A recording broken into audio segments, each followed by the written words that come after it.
daawadayaal weli waxaan ku guda jirnaa safarkeena aan ku maraynay deegaanada hawdka gobolka Togdheer san hore u soo sheegnay dhulku waa abaar waxaana ay saameysay dad iyo xoolo intaba halkan aanu taaganahay waa tuulada Labaguud waxaan kula kulanay meeshan carro ama camuud markaasi ariga abaarsaday loo gurayo oo la siinayo bal haddaba carradan maxay tahay carradan waxay tahay xoolaha ayaa la siinayaa way ku jeel baxayaan milix weeye waa milix oo kale weeye marka xoolaha tamar bay u kordhisaa way hagaajisaa xoolaha hadii la siin waayana ciiday cunayaan ciidda markay cunaana caloosha iskaga maraysaa laakiin waxay gelinaysaa tamar badan bay gelinaysaa baruur bay ka saaraysaa waxay ka saaraysaa inaan waa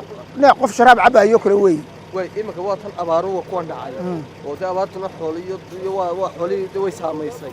marka milix la siinayo in haraad ka siqaadin xooluhu milix iyo carrada waa la isugu daraya waayahay labadooda waa la isugu daraya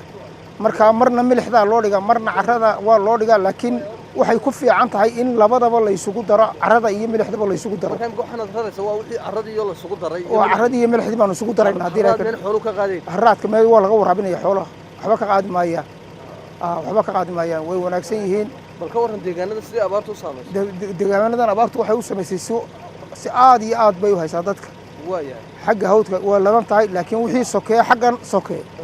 abaartu de raashinuun baa loo dhigaa dadkii xooluhu waa isku mid dadkii xooluhu waa isku mid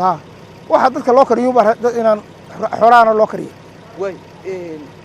bal hal imika tuuladan oo kale halka biyo ugu dhaweyd biyo ka heshaa tuuladan oo kale markii hore waxay halkay burxun bay deekanaysaa waxa laga soo saaraya ama burca laga soo qaadaya ama waxa laga soo qaadaya guriga samo burco imika booyadu intay idinku timaada halka tuulada halkan waxay ku imanaysaa 150